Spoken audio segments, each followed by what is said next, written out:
Muchas personas piensan que estamos viviendo el final de los tiempos y esto debido a la reciente pandemia del COVID-19 que nos ha mandado a millones de personas a cuarentena.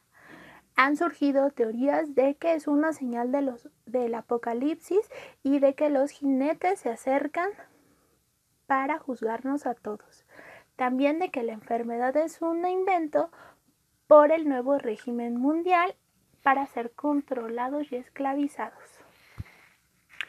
Sin embargo, a lo largo de la historia ha habido muchas enfermedades en donde estas ideas también han surgido, que vamos a revisar a continuación. Número 1. La peste bubónica. La peste bubónica fue una de las enfermedades más letales de la historia de la humanidad. Se considera que en sus 3 brotes importantes hubo más de 30 millones de personas muertas. Este dato no es preciso, pues como fueron en épocas diferentes, no hay un registro preciso que nos digan en realidad cuántas personas murieron debido a esta enfermedad. ¿Qué es la peste bubónica? La peste bubónica es una enfermedad que se transmite a partir de la pulga que habita principalmente los roedores, en especial las ratas, y que a través de su picadura es que se va a ir propagando esta enfermedad. ¿Cuáles son los síntomas de la peste bubónica? La peste bubónica tiene características muy especiales. Primero es la fiebre y el delirio, los dolores que son muy agudos. También la inflamación de los ganglios linfáticos que llegan a supurar.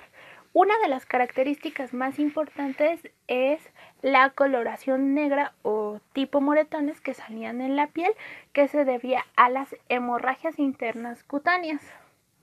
Y en casos más graves presentaban neumonía y tos con sangre. Hubo 3 brotes importantes a lo largo de la historia que acabaron con millones de personas. El primero fue en el Imperio Bizantino, que se le conoce como la peste de Justiano. Justiano era el emperador de aquel entonces, en el año 541. Este emperador también fue contagiado de la enfermedad, sin embargo, logró sobrevivir.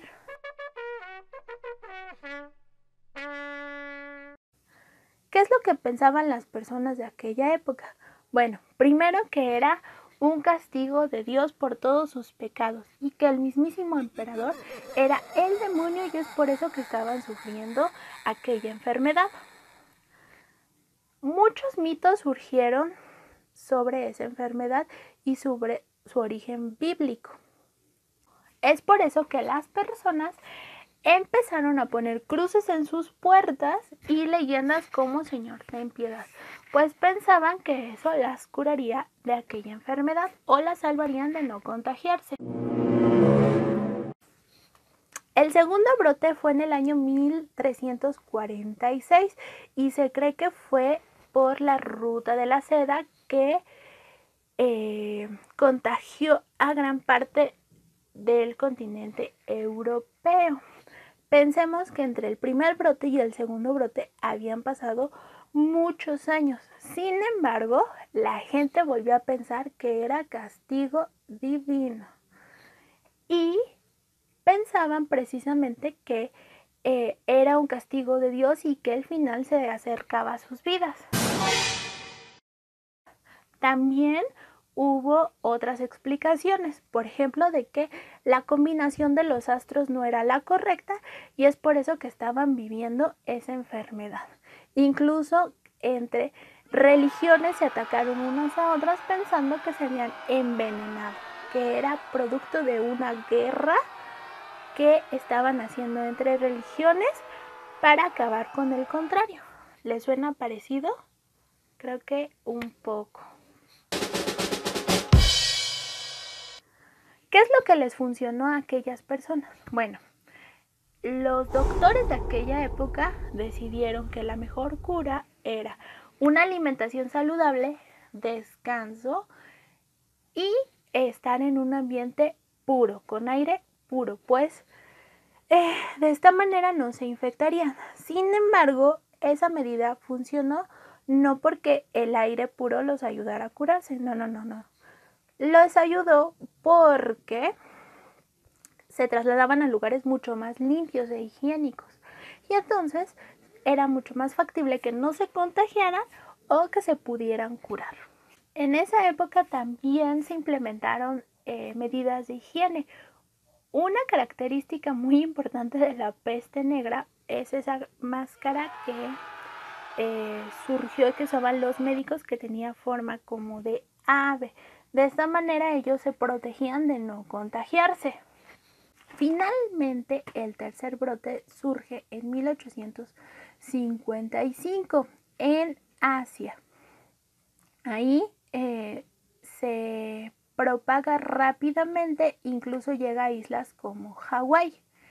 En Hawái implementaron algo muy peligroso, que fue el quemar edificios del barrio chino, porque también se les culpó a los asiáticos de que ellos estaban propagando la peste bubónica y decidieron ir a quemar los edificios. Como fue una idea tan genial, quemaron muchos edificios porque el incendio se les salió de control y muchas personas perdieron sus hogares. ¿Cómo detuvieron la peste bubónica? En 1945 Alexander Fleming inventó la penicilina. De ahí surgieron otros antibióticos. Los antibióticos han sido la cura que se ha utilizado para poder detener la peste bubónica. Número 2. La gripe española, que en realidad no era una gripe que hubiera surgido en España. Esta gripe también tuvo muchos muertos, pues se considera que 1/3 de la población del año 1918 fue contagiada por este virus. Aunque no se sabe con precisión en dónde surgió, se cree que surgieron en algunos campamentos donde las condiciones de higiene no eran las más saludables y las personas se encontraban hacinadas. Quiere decir que tenían un muy pequeño espacio y había muchas personas. Recordemos que en la época de la Primera Guerra Mundial había muchos campamentos, hubo mucha hambre y muchas enfermedades. Esta fue una de las principales y una de las más letales. La gripe española se contagia de persona a persona y los síntomas son tos, vómito, diarrea y dolores corporales. Sin embargo, la enfermedad no era letal. Lo que era letal eran las complicaciones derivadas de esta enfermedad, como la neumonía, pues en aquella época no había recursos suficientes, ni hospitales, ni personas que pudieran cuidar y atender cuando alguien caía en esta enfermedad. ¿Por qué se le llamó gripe española? Bueno, en ese entonces el mayor medio de comunicación y difusión eran los periódicos. Sin embargo, la mayoría de los periódicos a lo largo del mundo se encontraban controlados por la milicia. Entonces, muchos países no registraron que tenían casos de este tipo de gripe. Sin embargo, España sí reportó los casos. Además, por fines políticos y cuestiones de alianzas, se le culpó a España de esa enfermedad. Bien, por último tenemos el sarampión. El sarampión es una enfermedad muy contagiosa, o antes lo era, antes de que existieran las vacunas, que afectó por miles de años a toda la humanidad. Recordemos que cuando llegaron los españoles a colonizar, el encuentro de estos dos mundos, el sarampión fue una de las enfermedades que se propagó y que acabó con muchas de las comunidades que habitaban aquel entonces. El sarampión es una enfermedad que se caracteriza por las manchas rojas que te salen, la fiebre y los síntomas relacionados con la tos. Es una enfermedad que el sistema inmunológico puede controlar gracias a que ahora tenemos vacunas.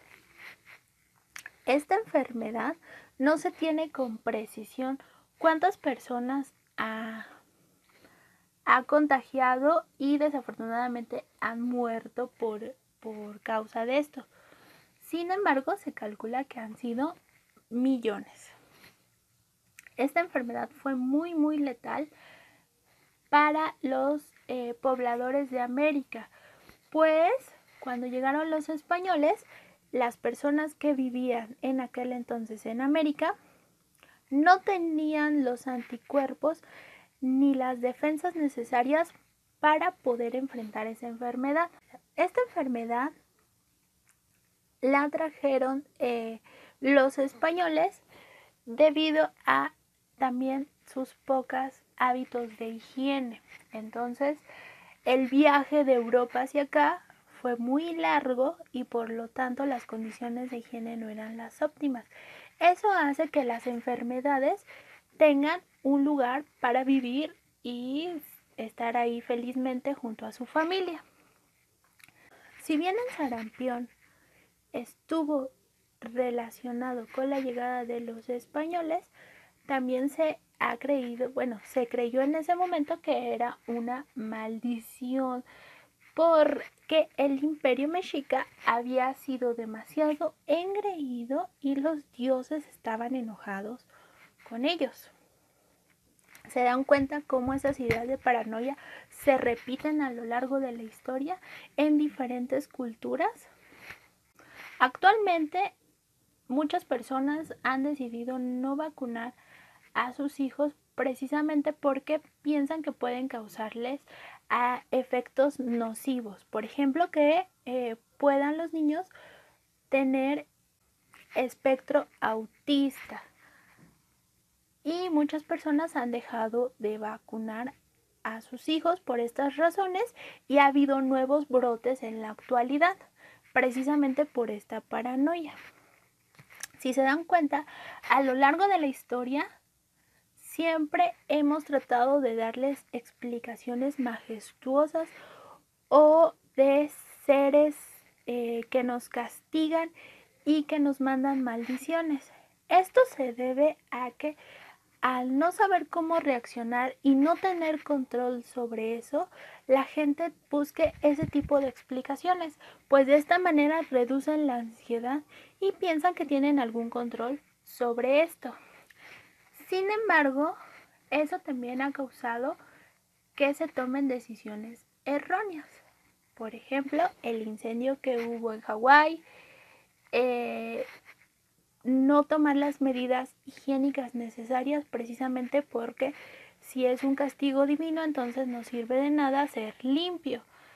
Y esas ideas hasta hoy en día repercuten en todos nosotros y ha hecho que muchas personas, aún estando en el 2020, piensen que de una manera divina o por un castigo divino o por milagros van a poder o por remedios caseros van a poder curarse. Es importante que nosotros conozcamos de la historia para entender que es un proceso que la humanidad ha tenido que enfrentar diferentes enfermedades con diferentes consecuencias y con diferentes orígenes. Ahora depende de nosotros decidir si seguimos diciendo que es un castigo divino y que el final se acerca o tomar las medidas necesarias. Si se fijan, durante estas 3 pandemias que hubo, la mejor manera de atacarlas fue a partir de la higiene y de las medidas que hoy estamos teniendo que tener. Entonces, bueno, espero que les haya servido. Cuídense mucho y nos vemos pronto.